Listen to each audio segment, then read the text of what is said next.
안녕하세요. 저는 퇴직 후 건물 경비로 일하고 있는 김혁수입니다. 저와 아내에게는 든든한 아들과 사랑스러운 딸 두 자녀가 있습니다.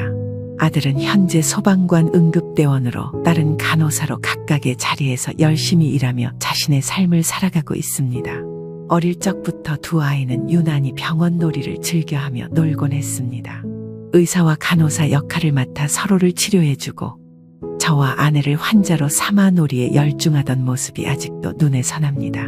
그런 모습이 단순한 어린 시절의 놀이로 끝난 것이 아니라 점차 그들의 관심과 꿈으로 자리 잡아갔던 것 같습니다. 아들은 사람을 구하고 돕는 일에 매력을 느껴 소방관 응급대원의 길을 선택했고, 딸은 환자를 돌보는 따뜻한 마음으로 간호사가 되었습니다. 각자의 분야에서 의미 있는 일을 하며 행복하게 지내는 모습을 보면 부모로서 그저 대견하고 감사한 마음뿐입니다. 두 아이 모두 어릴 적부터 품었던 꿈을 현실로 만들어가며 자신의 위치에서 최선을 다하고 있다는 사실이 저희 부부에게 큰 기쁨과 자부심을 안겨주고 있습니다. 저는 소방시설 관리자로 근무하다 퇴직했습니다. 퇴직 후에는 한동안 집에서 지내며 삼식이 생활을 했습니다. 아침, 점심, 저녁 모두 집에서 먹으며 느긋하게 시간을 보내는 것도 처음에는 좋았지만 시간이 지날수록 아내가 힘들어하는 모습이 보이더군요. 저야 마음 편히 지낸다고 생각했지만 그게 오히려 아내에게는 부담이 되었던 모양입니다. 집에서 빈둥거리는 것보다는 뭔가 일을 해야겠다 싶어서 경비직을 알아보기 시작했습니다. 그렇게 지금은 한 건물의 경비원으로 일하고 있습니다. 솔직히 처음에는 이 일이 그렇게 어려울 거라고 생각하지 않았습니다. 단순히 시간을 보내며 소일거리 정도로 여기면 될 거라고 생각했죠. 하지만 막상 일을 시작하고 보니 그렇지 않았습니다. 건물을 오고 가는 사람들과 마주치며 나누는 인사 한마디에도 신경 써야 하고, 건물의 안전을 책임지는 일에는 꼼꼼함이 필요했습니다. 작은 문제가 생기더라도 미리 점검하고 해결하는 것이 중요했죠. 제가 이전에 소방시설 관리자로 일하며 쌓았던 경험이 이곳에서도 큰 도움이 되었습니다. 이제는 이 일이 제 삶의 큰 부분을 차지하게 되었습니다. 아침에 일찍 일어나 출근 준비를 하고 주민들의 안전과 편의를 위해 하루를 시작하는 것이 보람으로 느껴집니다. 비록 몸은 조금 피곤하지만 마음은 훨씬 가벼워졌습니다. 아내도 제가 열심히 일하는 모습을 보고 좋아하는 것 같았습니다. 처음엔 가볍게 생각했던 이 일이 이제는 제 삶에 활력을 주는 소중한 일이 되었습니다.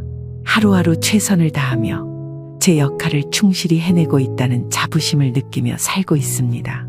그러던 어느 날 건물 소방 점검을 시행하던 중 예상치 못한 일이 발생했습니다.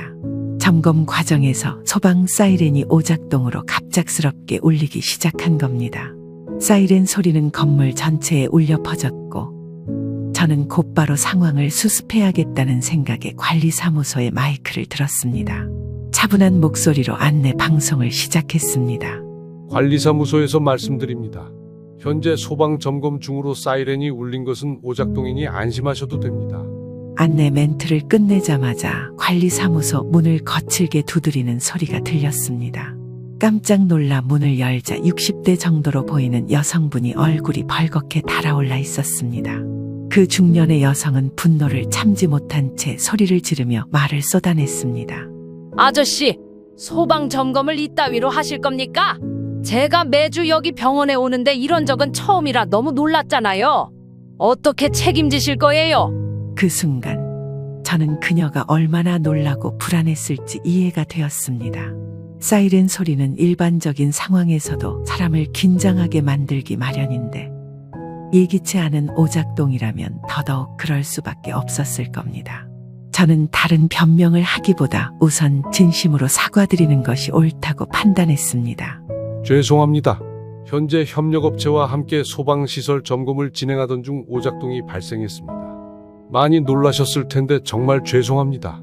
여성분은 여전히 화가 난 얼굴로 저를 노려보며 불만을 쏟아냈지만 저는 최대한 차분한 태도로 계속해서 사과드렸습니다. 죄송합니다 라는 말을 서너 번쯤 반복하고 나서야 그녀의 분노가 조금 가라앉는 듯 했습니다. 그제야 그녀는 한숨을 쉬며 말을 이었습니다. 제가 매주 이 건물 병원에 오는데 이런 일은 처음이에요. 제발 다음에는 이런 일 없게 하세요. 네, 앞으로는 더 주의하겠습니다. 불편을 끼쳐드려 정말 죄송합니다. 그녀는 여전히 못마땅한 표정을 지으면서도 천천히 자리를 떠났습니다. 저는 그제야 안도의 한숨을 내쉴 수 있었습니다. 며칠 뒤 주차 관리를 하던 중이었습니다. 건물 지하 주차장은 늘 분주한 곳이라 차가 밀리지 않도록 입출구를 관리하는 것도 제 중요한 업무 중 하나입니다. 그날도 어김없이 차량들을 안내하며 주차 관리를 하고 있었는데 저 멀리서 검은색 세단 한 대가 빠른 속도로 다가오더군요. 그 차는 속도를 줄이지 않은 채 제 앞으로 멈춰 섰습니다. 운전석 문이 열리더니 저번에 소방 점검 때 불만을 쏟아냈던 그 중년의 여성분이 내렸습니다. 그녀의 얼굴은 이미 화가 잔뜩 난 상태였고 저는 순간 또 무슨 일이 생겼나 싶어 마음을 가다듬었습니다. 아저씨, 주차 관리를 이따위로 할 겁니까? 이 넓은 주차장에 제대로 안내 하나 못해서 사람들이 엉망진창으로 되잖아요. 차 빼는데 한참 걸렸단 말이에요. 저는 침착하게 그녀를 향해 고개를 숙이며 대답했습니다. 죄송합니다. 혹시 어떤 문제가 있었는지 말씀해 주시면 바로 조치하겠습니다. 문제가 뭔지는 내가 설명할 것도 없어.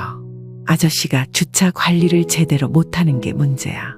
사람 다 바보 만드냐고.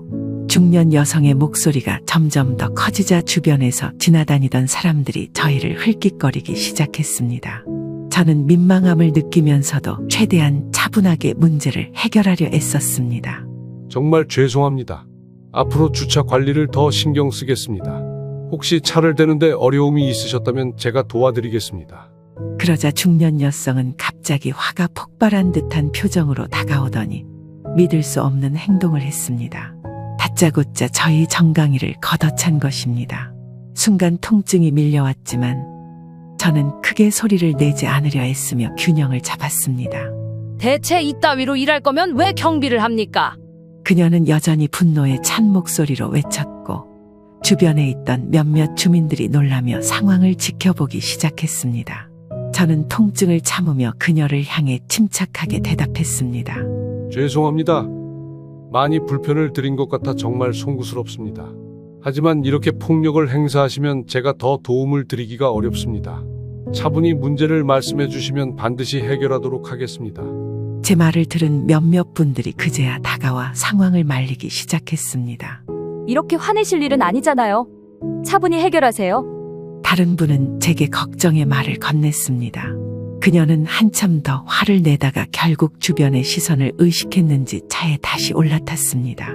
차 문을 세게 닫으며 주차장을 빠져나가는 그녀의 차를 보며 저는 한숨을 내쉬었습니다. 통증이 여전히 남아있었지만 저는 상황이 더 악화되지 않아 다행이라 생각하며 정신을 가다듬었습니다. 도움을 주신 분들에게 감사 인사를 전하고 다시 업무에 복귀했습니다. 그날 일이 끝난 후 저는 무거운 발걸음으로 집으로 돌아왔습니다. 정강이는 욱신거렸고 마음은 더 쓰렸습니다. 집으로 들어서니 아내가 반갑게 맞아주었습니다. 오늘 하루 어땠어요? 저녁은 먹고 왔어요? 저는 최대한 평소와 다름없는 목소리로 대답했습니다. 괜찮아. 저녁은 근처에서 대충 먹고 왔어. 피곤하니까 좀 쉴게. 아내는 별다른 의심 없이 씻고 쉬라고 말하며 부엌으로 갔습니다. 저는 방으로 들어와 가방을 내려놓고 잠시 멍하니 서 있었습니다. 오늘 있었던 일이 머릿속에서 떠나지 않았습니다. 건물을 오고 가는 사람들에게 신뢰를 주기 위해 성실히 일해왔는데 이런 식으로 대우받아야 한다는 생각에 씁쓸함이 밀려왔습니다. 결국 냉장고에서 소주 한 병을 꺼내어 조용히 술잔을 기울이기 시작했습니다. 혼자만의 시간이 필요했습니다. 한 잔, 두 잔 술이 목구멍을 타고 넘어가며 뜨거운 느낌이 들었지만 마음 한구석의 답답함은 쉽게 가라앉지 않았습니다.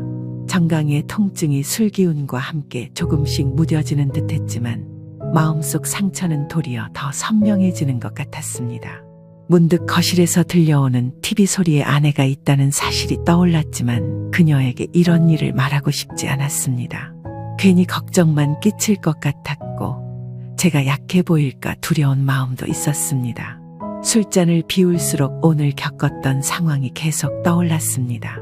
그렇게 생각에 잠긴 채 혼자 술잔을 비우다가 어느덧 소주 한 병을 다 비웠습니다. 술 기운이 온몸을 감싸며 피로가 밀려왔지만 마음 한편은 여전히 무거웠습니다. 저는 술잔을 싱크대에 놓고 조용히 세수를 한 뒤 방으로 들어갔습니다.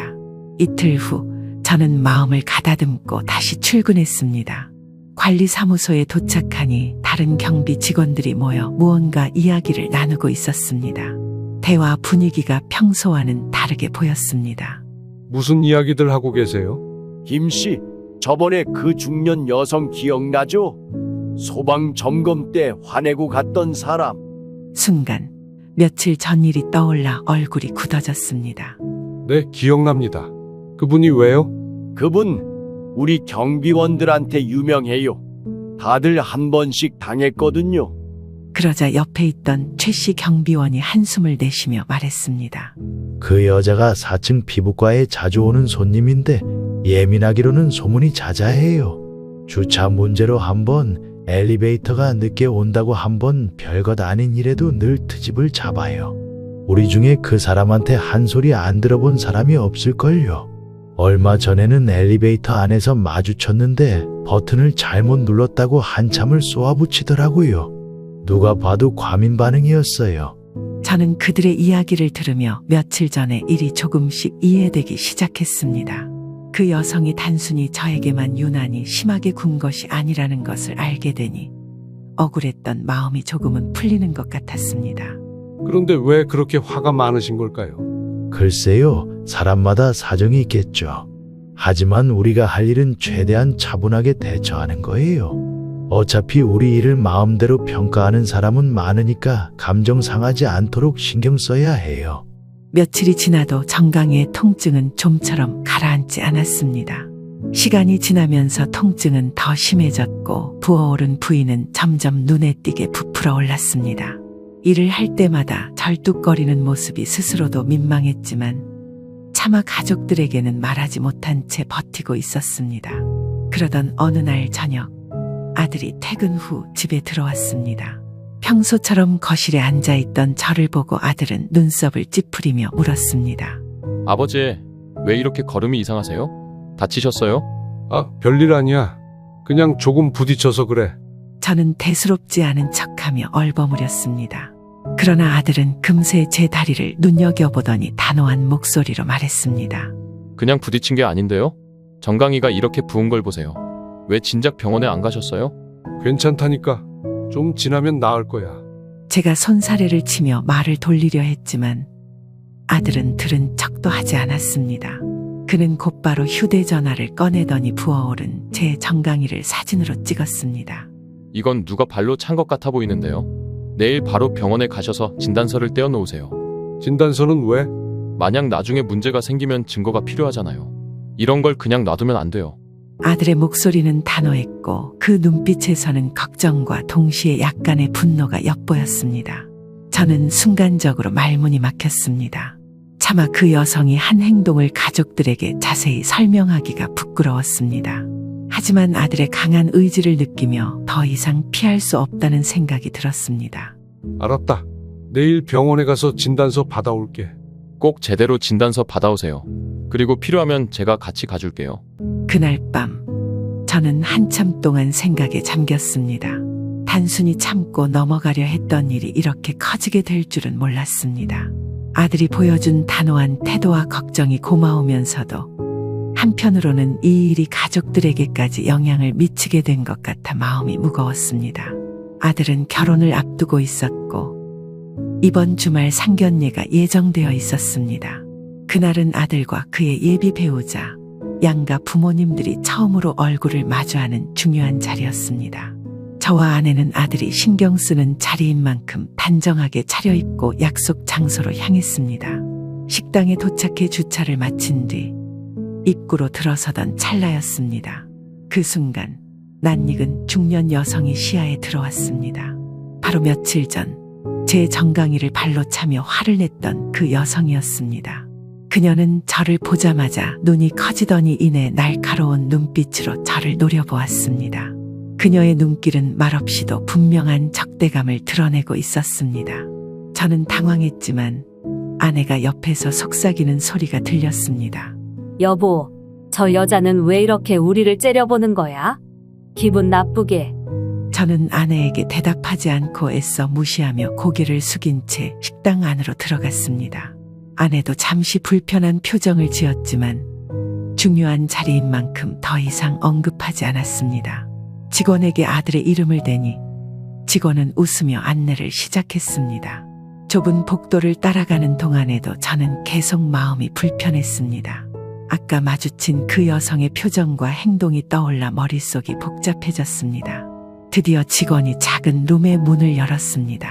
하지만 문이 열리자마자 저는 그대로 굳어버렸습니다.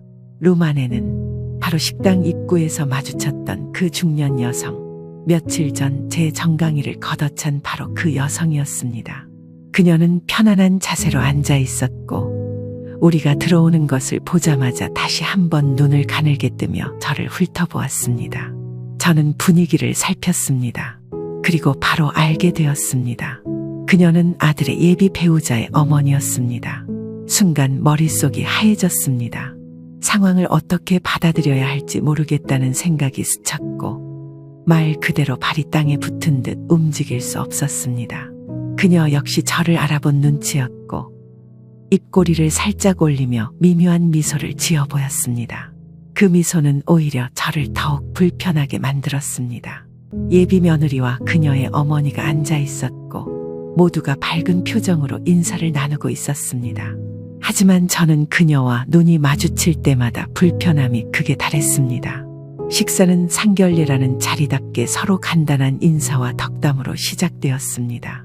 저는 최대한 평소처럼 행동하려고 애썼고 아내 역시 특유의 밝은 성격으로 분위기를 돕고 있었습니다. 하지만 제 머릿속은 온통 불편한 생각으로 가득 차 있었습니다. 방 안에서 계속 느껴지는 그 여자의 냉소적인 시선이 거슬렸습니다. 그런데 식사가 중반쯤 이어질 무렵 예비 며느리의 어머니가 갑자기 말을 꺼냈습니다. 어디서 많이 뵌 분 같네요. 혹시 하얀 피부과 건물에서 일하는 경비원 맞나요? 예비 며느리 어머니의 말투는 마치 저를 시험이라도 하는 듯 날카로웠습니다. 방 안의 모든 시선이 저를 향했고 저는 순간 당황스러워 고개를 끄덕일 수밖에 없었습니다. 네, 맞습니다. 건물 경비로 일하고 있습니다. 그러자 그녀는 비웃음을 감추지 않은 채 말을 이어갔습니다. 아, 맞죠. 제가 어쩐지 낯이 익더라니까요. 경비놀이 하던 아저씨가 여기 계실 줄은 몰랐네요. 그때 소방 점검 때부터 주차 문제까지 참 어이가 없었는데. 방 안의 분위기가 삽시간에 싸늘해졌습니다.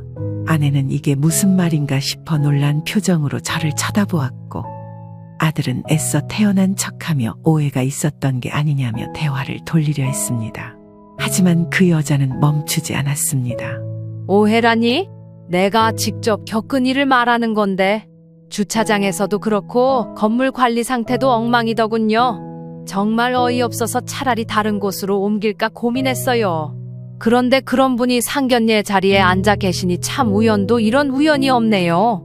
저는 얼굴이 뜨겁게 달아오르는 것을 느꼈습니다. 예비 안사돈의 말 한마디 한마디가 제 자존심을 짓밟는 것 같았습니다. 아내는 그녀의 태도의 불쾌함을 숨기지 못하며 말했습니다. 실례지만 오늘은 우리 아이들 결혼 이야기를 하는 자리입니다. 개인적인 불만은 다른 자리에서 말씀해 주시면 어떨까요? 아이들 결혼 이야기니까 더 솔직히 말해야죠. 집안 어른이 어떤 분인지 알아야 하지 않겠어요? 더 이상 참을 수 없었습니다. 저는 차분하려 노력하며 입을 열었습니다. 예, 제가 경비로 일하고 있습니다. 이 일이 댁한테는 어떤 의미인지 모르시겠지만 저는 제 일에 자부심을 가지고 있습니다. 하지만 그날 주차장에서의 일은 단순히 오해로 넘길 수 없는 행동이었습니다. 혹시 기억하시겠습니까? 제 정강이를 발로 차셨던 일 말입니다. 그 순간 그녀의 표정이 굳어졌고 방 안의 공기가 더 무거워졌습니다. 아들은 놀란 표정으로 무슨 말이냐고 물었지만 저는 아들을 향해 손을 들어 잠시 기다리라는 제스처를 보냈습니다. 그날 저는 끝까지 참았습니다. 하지만 오늘 이 자리에서 저를 무시하고 아들한테까지 영향을 미치려 하신다면 더 이상 침묵할 수 없습니다. 아들을 위해서라도 이 자리에서 모든 사실을 밝히고 이 결혼을 다시 생각해 보아야 할 것 같습니다. 방 안의 분위기는 이제 완전히 싸늘하게 가라앉았습니다. 그녀는 당황한 듯 말문이 막혔고 아들과 예비 며느리는 서로를 바라보며 어쩔 줄 몰라 했습니다. 저는 마음이 무거웠지만 아들을 위해 이 결정을 내려야겠다고 굳게 마음먹었습니다. 방 안의 긴장이 최고조에 이르렀습니다. 저의 말을 들은 예비 며느리의 어머니는 한동안 당황한 표정으로 저를 바라보다가 이내 억지로 태어난 척 웃음을 지으며 말을 꺼냈습니다. 참 경비라니 열심히 사시는 건 좋은데 이런 자리에서는 체면이라는 게 있잖아요. 아이들이 앞으로 어울려 살아야 할 집안인데 제가 걱정돼서 하는 말입니다. 그 말이 끝나기가 무섭게 제 안에 억눌려 있던 감정이 폭발했습니다. 저는 더 이상 참지 못하고 단호한 목소리로 말했습니다. 댁이 저한테 보태준 게 있습니까? 제가 경비로 일한다고 해서 누구한테 손을 벌리기라도 했습니까? 직업으로 사람을 함부로 판단하고 모욕하는 모습을 보니 그런 가치관을 가진 부모 아래서 자란 자식이라면 그 영향이 어떨지 짐작이 가는군요. 제 말이 방 안에 울려 퍼지자 모든 사람이 얼어붙었습니다. 특히 아들은 충격을 받은 듯한 표정으로 저를 바라보았습니다. 그리고 이내 고개를 돌려 예비 장모를 향해 물었습니다. 잠깐만요. 혹시 저희 아버지가 당한 그 폭행 정말 어머니가 하신 건가요? 예비 안사도는 순간 아무 말도 하지 못하고 머뭇거렸습니다. 그 침묵이 사실을 증명하고 있었습니다. 아들은 그녀의 반응을 보자 분노가 치밀어 오른 듯 자리에서 벌떡 일어났습니다. 그날 제가 집에서 봤던 아버지의 상처, 그게 어머니 때문이었다니요. 말도 안 됩니다. 저는 이 결혼 절대 시킬 수 없습니다. 그리고 그날 제가 당한 폭행에 대해서도 고소하겠습니다. 더 이상 참지 않겠어요. 아내 역시 분노와 충격에 떨리는 목소리로 말을 보탰습니다. 우리 가족을 이렇게 무시하고 모욕하는 사람과 어떻게 한 가족이 될 수 있겠어요? 이 결혼 여기서 끝입니다.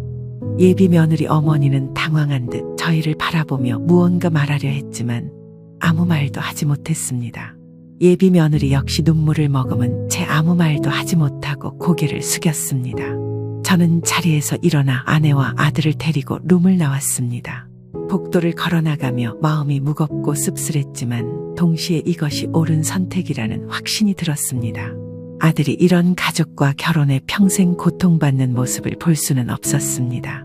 식당을 나서는 순간 저는 아들에게 말했습니다.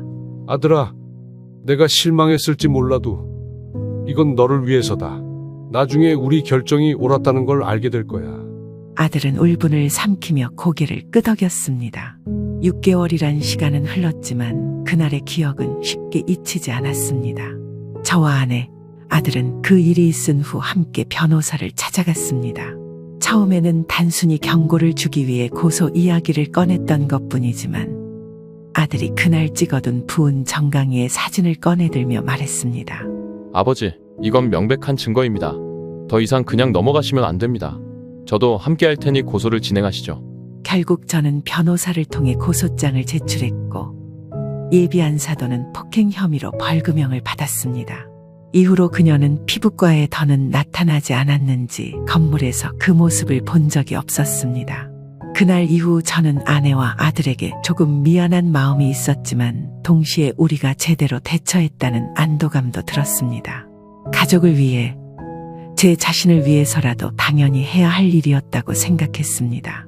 6개월이 지난 어느 날 평소처럼 주차 관리를 하고 있던 중 낯익은 얼굴이 제 앞에 나타났습니다. 바로 예비 안사돈이었습니다. 그녀는 예전과는 다르게 초췌한 모습이었고 한눈에 봐도 오랜 고민 끝에 찾아온 듯했습니다. 사돈어른, 잠시만 이야기 좀 나눌 수 있을까요? 그녀는 고개를 숙이며 조심스럽게 말을 꺼냈습니다. 저는 그녀를 보며 한참 동안 아무 말도 하지 않았습니다. 차분한 목소리로 무슨 일이냐고 묻기는 했지만 속으로는 불편함과 분노가 다시금 솟아올랐습니다. 그녀는 떨리는 목소리로 말을 이어갔습니다. 제가 정말 염치 없다는 거 압니다. 하지만 제 딸아이가 요즘 너무 힘들어합니다. 결혼이 무산된 뒤로 밥도 제대로 못 먹고 하루하루를 눈물로 보내고 있어요. 부모로서 그런 딸을 보고만 있을 수가 없어서 이렇게라도 용서를 구하고 싶어 찾아왔습니다. 제가 너무 잘못했습니다. 정말 죄송합니다. 딸아이가 다시 행복해질 수 있도록 도와주세요. 제발 한 번만 용서해 주십시오. 제 아이는 잘못이 없습니다. 저는 그녀를 조용히 바라보다가 입을 열었습니다. 그때 벌어진 일은 용서받을 수 있는 성격의 일이 아닙니다. 제가 경비로 일한다고 해서 무시당해야 할 이유는 없습니다. 그뿐만 아니라 우리 가족에게 얼마나 큰 상처를 주셨는지 생각해 보셨습니까? 지금 와서 이런 말을 한다고 해서 그 상처가 사라지진 않습니다. 돌아가십시오. 저는 더 이상 할 말이 없습니다. 예비 며느리의 어머니는 반나절 동안 그 자리에 서 있다가 결국 천천히 발길을 돌려 떠났습니다. 그녀의 뒷모습을 보며 마음이 완전히 편하다고는 할 수 없었지만 더 이상 흔들리지 않기로 결심했습니다. 내가 내 삶의 존엄성을 지키는 것이 먼저다. 저는 그렇게 마음을 다잡으며 다시 일에 집중하기 시작했습니다. 그날 이후 예비 며느리의 어머니는 더 이상 저희 앞에 나타나지 않았습니다. 사건은 그렇게 마무리된 듯 보였습니다.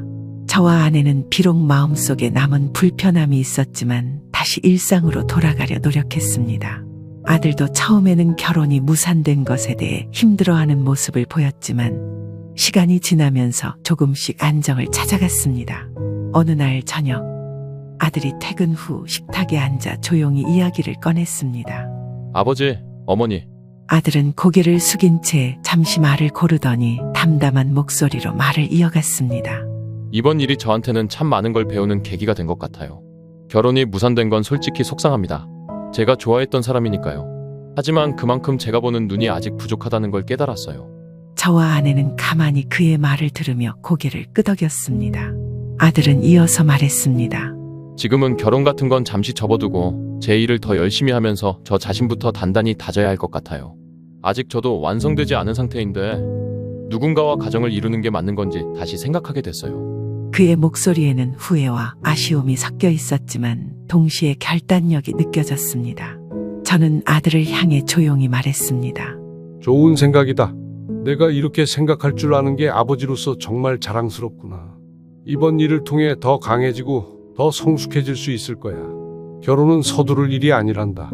너 자신을 먼저 돌보고 준비가 되면 좋은 사람은 반드시 나타날 거야. 아내도 아들에게 따뜻한 미소를 지으며 말했습니다. 내가 힘들었을 텐데 이렇게 현명한 결정을 내려줘서 고마워. 엄마는 내가 어떤 결정을 하든 항상 응원할 거야. 천천히 내가 원하는 삶을 살아가렴. 아들은 미소를 지으며 고개를 끄덕였습니다. 그의 얼굴에는 비록 아쉬움이 남아 있었지만 동시에 새로운 결심과 다짐이 엿보였습니다. 그날 밤 저는 아내와 조용히 이야기를 나누었습니다. 아들이 참 많이 컸어. 이번 일로 상처도 받았겠지만 오히려 더 단단해진 것 같아. 그러게요. 앞으로 더 좋은 날이 올 거라 믿어요. 우리도 곁에서 잘 지켜봐주고 도와줍시다. 그날 이후로 저희 가족은 조금씩 일상으로 돌아가기 시작했습니다. 아들은 자신의 일에 더 집중하며 새로운 목표를 세우고 있었고 저와 아내는 그런 아들의 모습을 보며 안도와 자부심을 느꼈습니다. 가족이 함께라는 것이 얼마나 큰 힘이 되는지 다시 한번 깨닫는 순간들이었습니다.